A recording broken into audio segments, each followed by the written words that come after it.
8:30 a.m. I will call this meeting to order. First item on our agenda is public comment. If there's anyone that would like to address the committee, please state your name, address, and you have no more than 1.5 minutes. 1.5. 3 minutes. Like, hold on, it's not a huge crowd. I don't know what's up with the time deficiencies. How y'all doing? I'm D. Jones. I actually brought my little cousin, Kamadi, along with me. He actually is the captain of the NBA 2K team at Southern Texas University. This is my cousin who had a heart issue. He actually died on the basketball court, and luckily they brought him back to life. And esports was his thing, so now he's the captain of the NBA 2K team, and he wanted to get involved and engaged because he's a young, innovative, powerful young individual that has big goals of changing the community too. So D. Jones being his big cousin, who's been pioneering and leading the gaming space, he'll be out here with me doing a lot of stuff. We're actually going to be driving to the state capitol because today the Communications and Technology Committee at the State House is going to be speaking. The president and CEO of AT&T, then the internet department for the state, I can't remember the exact name right now. And then they're going to be speaking on Satoshi and cryptocurrency. If you guys don't know who Satoshi is, he's actually the founder of Bitcoin. He created Bitcoin. So obviously with D. Jones pioneering and having a cryptocurrency called PFT or Play Fuel token, I'm looking to get this adopted into our city charter. The treasurer told me I have his ear to actually get it into the city charter, so we'll see how that goes because David LeGrand is a little stubborn on the crypto. But hey, as I said to him publicly, the Republicans are going to smoke you Democrats if you guys don't do something innovative because they're already getting richer and richer with this digital finance. And so we got to be able to even the playing field so other people get rich, especially people in underserved communities, people that don't have access to banking, immigrants, other different nationalities, and people that can use these different digital finances because the traditional banking system, the Rothschild banking system, doesn't work for everyone, especially poor white communities, poor black communities, other communities across the nation. So digital finance, because it's on the blockchain, is not so hard to defraud, and it's not so easy to defraud. So I'm just trying to get this out here and be able to show that we utilize cryptocurrency. Even here at Kent County, as I've spoke about digital bonds, and you've seen Larry Fink talking about bonds and digital bonds and bit bonds and all of these different things because you can use cryptocurrency for bonds and stuff like that, especially with these nice venues and soccer stadiums and 3-tower projects and the amphitheater that we're going to be using. People are going to be bonding. Governments are going to be looking to have to get those bonds back in the next 30 years. And in the next 30 years, you get those bonds back easily and faster with cryptocurrency. So very exciting stuff. And I'm glad to be pioneering and, have my little cousin here with me because, he's the next generation. He's the next generation of leaders, and he's already leading and pioneering at a historical black college. And I just want him to know, and you guys know, the city government also asked me to bring my esports to do an esports activation for the 175th birthday party. So you'll see me out there. So it's going to be cool. It's going to be cool. Beautiful, billions and chittians in Donald Trump voice. Thank you, Dee. Question is, who wins in a game of horse? Me. All right, that's all right. Perfect. Thank you. It's all me, but the story never beat the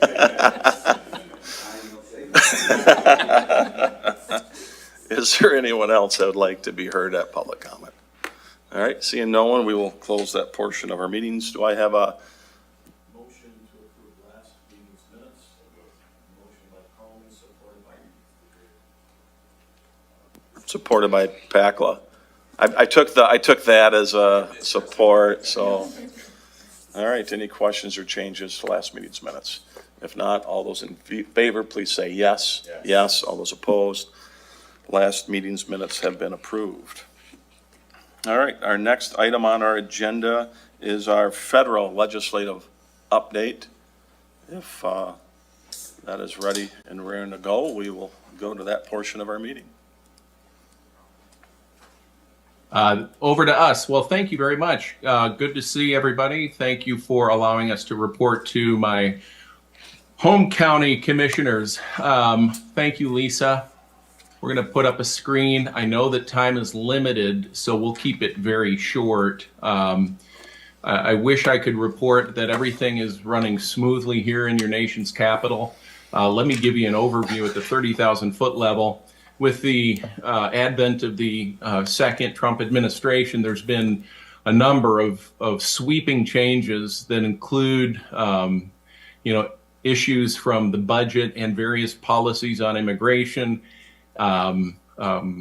administrative power, and so forth. And it has been head spinning. And the reason I say it like that, it's not, I don't intend to have it a pejorative tone. It's just the reality that as observers and even Republican lawmakers will say, there doesn't seem to be any discernible formula for the various activities of the new administration, which, now turning to Congress, they have had to address a number of those issues. Those include, for our purposes, that this is the first time we've had kind of four budget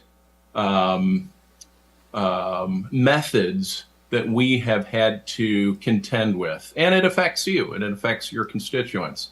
DOGE, I know that I don't need to explain that to you. It's in the press constantly, but the cuts through the DOGE process, again, there's no discernible formula there. I think they're seeking just certain numbers. And the challenge there is that with these cuts in staff or policies, after a certain period of time, the administration has had to go back and change those policies, rehire staff, in fact, spend the funding that they had expected to cut, and what turned out to be what they expected to be an $800 billion cut went to a $400 billion cut to 260. Now it's about a $160 billion cut in staff and policies, but the cost of the DOGE process, some estimate to be about $135 billion. So of the $800 billion previously reported, it's maybe $35 billion, but we'll see over time what that ends up coming to. So we've got the DOGE process. We've got the typical fiscal year process that we all have to pay attention to. And I know Lori and her team have submitted projects, and we're all paying attention to what the administration requests for the next fiscal year that starts October 1. We have the reconciliation bill. That's the big bill that the administration is pushing so he can continue the tax cuts for various income levels that he implemented during his first administration. In fact, as we speak, he's about 1 hour away from arriving here on Capitol Hill to make the pitch to get the bill over the final hump on the House side. And that has been quite contentious. We're going to go into that, the details in a moment, but that's the third budget kind of method that we've had to contend with. The other one is a rescission, and we've seen this before from time to time when funding is actually provided to various agencies, and administration looks to see where it can actually claw back funding that's yet to be spent and bring it back into the Treasury. We don't know what that will be. We expected it earlier. Granted, it's a new administration, but we expect certain additional cuts in that process. And then finally, the courts. The courts have been very active as they've been called to question the administration's policies and so forth. If you could go to the next one, please.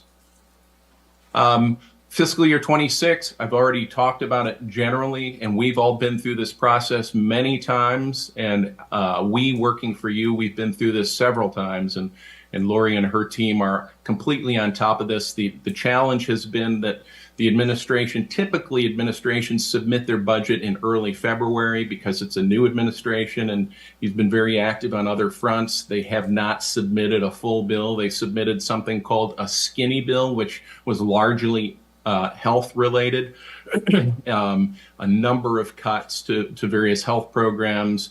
We'll see how that all plays out, because I think that some members, Republican members, are digging in because they realize that some of our strength is in that research that's found through NIH, et cetera. Charlie, anything to elaborate on that I'm missing?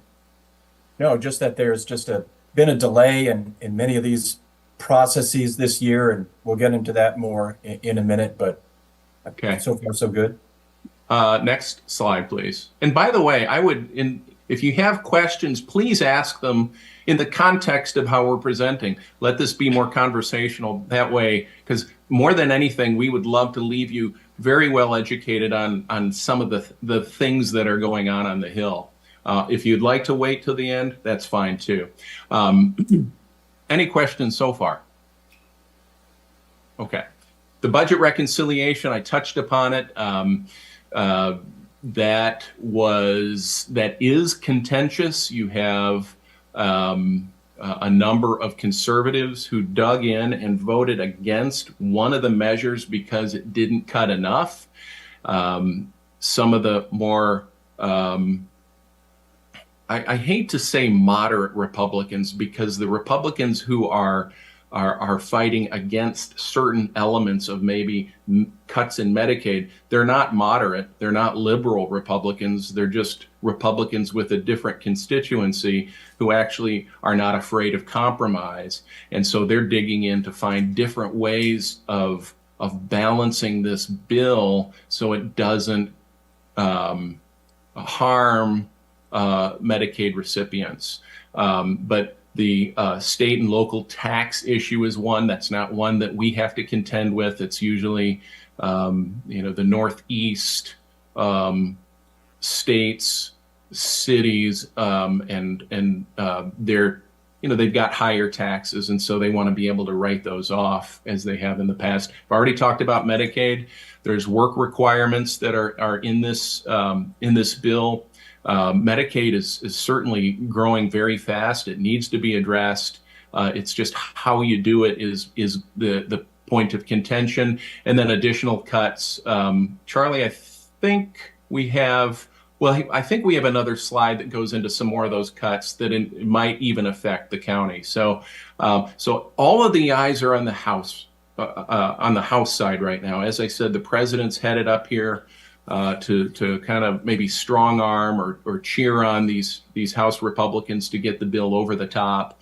And then after Memorial Day, all eyes will be on the Senate side. So we'll see how that all plays out. Since we are hitting that debt ceiling, and Secretary Bessent from the Treasury is concerned that we won't be able to pay our bills. He's going to want a debt increased, and that has to happen by August. So, and given that Congress is out by August, we're looking at probably having a debt ceiling increase attached to the reconciliation bill. So it's kind of, it's germane, and it passes all the House and Senate rules. So, but that's going to be a point of contention, especially in light of Moody's recent downgrade of the U.S. credit. So stay tuned on that. Next slide, please. There we go. I'm going to turn this over to Charlie, who has been monitoring this for Kent County much more closely than I am. I'm trying to look at the broader process and so forth. So Charlie, over to you. Yeah, there's some pluses and minuses to the Trump budget, and just want to talk, if you can hear me. The main issue is cuts to some of HUD's community development programs that have been in place for many years. He would phase out CDBG block grants and also phase out HUD's home program that has been very important to cities and counties. We can provide more information on that, but I know that there are other elements of the Trump skinny budget that are causing concerns, including local construction grants, such as the Tiger Build and Raise grants that impact investment in communities. So these are programs that are of concern. They're not just in the Trump budget, but also in the reconciliation bill that we have to monitor. And those include phasing out or eliminating clean energy tax credits. We're also looking at some other tax credits that might be phased out or eliminated that promote community development and economic growth. Those are things that we're also looking at. So, Steve, I know that Yeah. there's a lot to cover here, but I don't want to We could go on and on, but those are the big ticket items that the county should be aware of. And of course, we report to Lori on some of these things as they progress. Next slide, please. Just more of the same. This is just where we are on that reconciliation bill. Sunday night, the budget committee met because they couldn't pass the budget as it was earlier last week because of some of the holdouts. They wanted more dramatic cuts to Medicaid and work requirements, and so Speaker Johnson worked with them toward the end of last week, and though their concerns weren't addressed fully, some of those holdouts simply voted present, and that's how they got that bill to proceed. So, but that's a little bit too Beltway-ish. We can just go ahead and move on. What's the next slide, please? There you go. That was a very broad brush. I will say that, like I said previously, there have been a number of challenges, a number of threats to county funding. It looks like I froze. Happy to answer any of your questions. And please, happy, bring them on. All right, commissioners. Commissioner Pakla. I'll give a swing here at starting. Thanks, Steve and Charlie, for that update. I really appreciate having this come back to us here in Kent County. I've got two questions to start. More may come up as we continue to have conversation. The first is, you mentioned the Moody's downgrade. You know, in Kent County, we really value our credit rating, being AAA. Wondering if you can elaborate a little bit on that story. I saw the headlines, but I haven't dug into exactly what caused that downgrading. Because my recognition is that that's fairly novel to happen. It's not a usual thing that happens, and the U.S. credit rating has been pretty consistent for a while. Yeah, and thank you for the question. The Moody's downgrade generally is just because we have so much debt, and I think that analysts, what I'm hearing behind the scenes, do not feel as though this bill is a serious effort to address the debt. And for example, if you look at the Wall Street Journal's editorial page today, they will talk about spending, but I think that they are, while a conservative media outlet, they also know that it's about revenue. And when, sorry if I digress for a moment, but I just recall my father talking about when there was, during World War II, everybody pitched in. And, you know, that included the wealthy, that included the working folks and so forth. And I think that there's this discrepancy and disparate way of looking at who should pay for what. You know, Medicaid needs to be addressed. There's no question. But for example, one of those members of Congress who I said was willing to compromise, and again, I think any serious observer of Congress or historian will realize that the word compromise is not a bad word.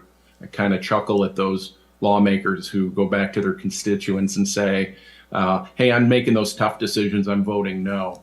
Actually, that's the easy thing to do. Everybody can vote no because that's what their base wants them to do. But for example, Nick LaLota from New York was willing to say, look, let's not cut Medicaid so much, but let's take a look at, say, those couples who are making over $700,000, and instead of making them pay 35% in federal taxes, bump them up. I think the amount is 37.6. I may be wrong on that number, but I know it's a 2.6% increase. And that would free up billions of dollars, so the pain is less for those different programs. I'm getting to your point, sir, and it's this. I tried to paint that picture, but here's the issue. When we fund the budget, so much is paid to debt. We owe people buy our debt. And so when there's inflation, borrowing costs that much more. In fact, the payments on our federal debt is now rivaling what we pay. I'm sorry, I'm freezing. Am I freezing just on my front? We can still hear you all right. Gotcha. We can hear It rivals what we're spending on defense. So it's just like our credit. The credit that we get for our household is our rates are based on our credit. So if you buy a home or a car, you're going to have to pay more if your credit is poor. So that's what we're talking about. And I think that folks on the Hill are the people who are being honest. When I pull them aside, they don't think that this is Moody's and other agencies don't feel as though this is a serious effort. In fact, CBO, the Congressional Budget Office, also doesn't feel as though this bill is going to pay for itself. Does that answer your question? It does, and it spurs two follow-up questions. The first is something you just said, CBO. Have we seen what CBO has scored, either the reconciliation bill or the skinny budget, in terms of the impact to that debt, right? I mean, if we're thinking that this, in one way or the other, either is or isn't a serious attempt to lower how much debt we have, right? Have we seen what this is going to cost as a country over the course of 10 years? And then the sort of coupled question there is, when we think about what the amount of debt that we have means for our credit rating, what's that going to mean in terms of how much we're paying toward debt over the short term, medium term, long term?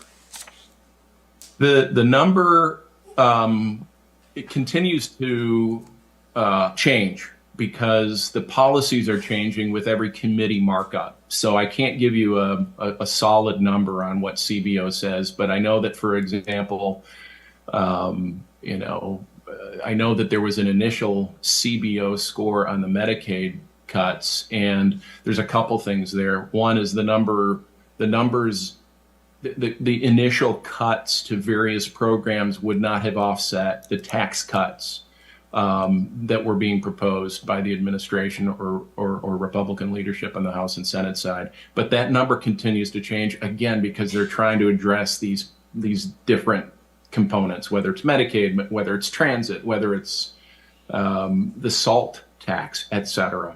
So, but I would just say with certainty that pretty much every score, every assessment, even from outside groups, this package is going to increase the debt. That's one. Number two is, to your question about the skinny budget, those aren't scored when they're presented by the administration. The budget is really just a request from the administration for what they think they need for the next fiscal year. Those CBO scores typically come out as Congress actually writes those laws. So we haven't seen that. I know that every administration, including this one, projects savings or the impact on the economy and so forth, but typically these budgets are dead on arrival. They're not things that Congress really pays too close attention to, except in this case.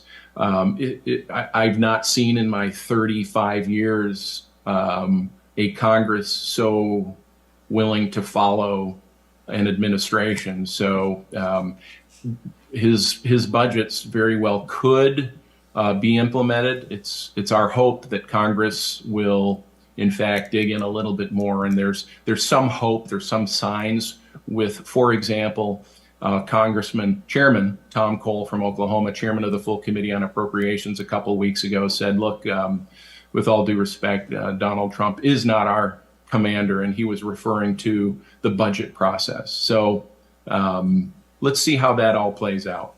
So Hope that answers that question. It does. Is it fair to say that between, the fact that scoring or the estimates of this current reconciliation are all showing adding to the debt and the Moody's downgrade, is it fair to say it is likely that we will be paying more for our debt in the future, whether it's increased amounts of debt or having to borrow at worse rates because of the downgrade? I think most serious economists would say that. Maybe the one, Peter Navarro, might not, but I would say that most economists say that yes, we will end up paying more. And just as a reminder, I'm a Jerry Ford Republican, and I this is not new to me, and I'm not trying to dig at any party. I'm just giving you my assessment, and I don't know how, unless you feel as though manufacturing is in fact going to come back, and that cutting research dollars is a good thing. I don't know, but right now the numbers aren't pointing in our direction. And then one more quick question, if I might, Mr. Chair. Did I read correctly that the House Rules Committee is meeting at 1 o'clock in the morning to debate this as the next step, either tomorrow or Thursday? That wasn't a typo. That was 1 o'clock in the morning, not 1 o'clock in the afternoon? That's correct. I find that as interesting as having a budget markup on a Sunday. Yeah, it's interesting. Now, I've stayed up late before during markups when I was on the Hill, but 1 o'clock is interesting. Yes, you read that correctly. Okay, all right, thank you. All right, any other commissioners? Commissioner Faber. Thank you. Thanks, Steve. Good to see you. Good to see you. Yeah, can you just talk a little bit about timing? If these potential cuts to these programs come through, we have a lot of our community that's going to be experiencing a lot of change and potentially a lot of hurt. What does the timing kind of look like, and maybe how does the county potentially get out in front of that? I think part of the challenge we've had is we're constantly kind of in this state of paralysis in terms of communicating. We have to use a lot of, language of if this happens or be prepared for this. But in your estimation, when do things really start to happen, and when do we as a county really need to be communicating with our community about some of the impact of this? I would say right away, and I feel as though Kent County has been very good about engaging your lawmakers, number one. So I applaud you, the administrator, and all of you elected officials, and Lori and her team. You've been excellent in outreach, and I've been doing my part on your behalf. But I don't know where you were during COVID. But I liken it to COVID when I could report to you something literally, at 9 o'clock in the morning, only for things to change in an hour. That's kind of how it is now. Again, here's why. As these committees are marking up these bills, they are changing. And these changes sometimes could have billion-dollar impacts on you. I know it's my job to prognosticate and look into the crystal ball, but this is an unprecedented set of events, and the cuts, the jarring of the economy through the tariffs and so forth, really leave people in a state of the unknown. Some of the things that I think we can point to would be, if the House passes the bill before they depart for Memorial Day recess, that's the first marker. But that's not the bill that the Senate's going to pass. There will be a different bill. The bill is not going to be as aggressive as the House. But it is their hope to pass it before the 4th of July, and certainly before August recess. Once all of those measures come together, we'll have a better idea. Because again, I think that the Senate side will be, as it typically is, a little less aggressive. But then you've got that conference process where the House and Senate designees have to iron out those differences. Again, that should be sometime in the summer. So I would expect sometime, before the August recess, that we'll have a better idea of what kind of budgets we're looking at. Great, thanks a lot. Steve, if I may raise one Sorry, yeah, go ahead. last point, that raising the limit I is think you're also freezing, pretty Charlie. Is Charlie freezing, Well, everybody? Yes. Okay. Does anybody have any other questions? All right, no other questions on our end. If Charlie's done freezing and he Oh, wants to. okay, Charlie, maybe you can verbalize without being on the No. screen. How's that? All right. Charlie? No? Okay. Well, I hope I'm hoping that you still invite us to The report. debt to- limit we is are- another factor. Oops, I'm sorry. Charlie, you're breaking up a bit too much. Just because we're giving you bad news, I hope that you still invite us to report to you. It is with tremendous pride we carry your banner on the Hill. Well, I appreciate that, Steve and Charlie, both of you.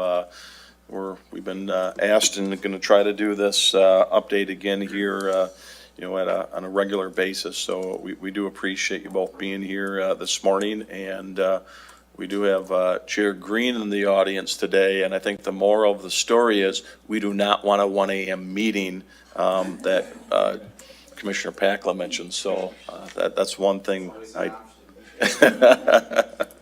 All right, again, thank you, Steve and Charlie. Appreciate it. Have a great day.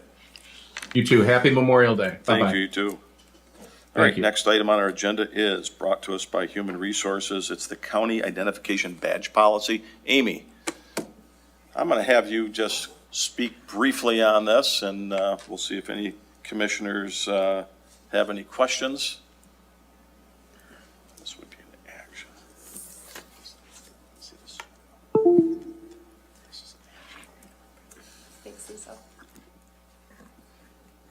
Good morning. So for a while now, we've had inconsistent practices throughout county departments and buildings as it relates to how we identify ourselves as county employees. And Al really led the charge on this to make sure that we had better consistency, to make sure that we maintain the safety and security of Kent County's staff. So that's really the purpose behind this. There are some departments, the sheriff's department, for instance, which have unique requirements in terms of making sure that the identification and how they identify their staff is up to them to make sure that they're keeping their people as safe as possible. So the policy does allow flexibility where safety and security of staff would be hindered if people were to follow the normal guidelines. Happy to answer any questions that you might have. All right, do we have any questions? Commissioner Pakla. Thanks, Chair. Amy, this is a new policy, right? This is not a revision to an old policy? That's right. Okay, thanks. That's all the questions I have. All right, any other questions? Not- Oh, Al, go ahead. Yeah, I just wanted to mention that this is also reviewed by our CPTED committee, Crime Prevention Through Environmental Design, which is a committee consisting of the admin office, sheriff, HR, and facilities. All right, any other questions? If not, I do need a motion and support. Motion by Pakla, supported by DeBoer. If there's no other comments or question, all those in favor, please say yes. Yes. All those opposed, that will go to our, I believe, our next board meeting. Commissioner miscellaneous, anybody have any miscellaneous? All right, I just have a few items I want to talk about. I think we have, Taylor mentioned to me today, we have 4 more department presentations that we'll have between now and the end of the year. So we'll start seeing some of those. It is my intentions for the month of July that we would not meet.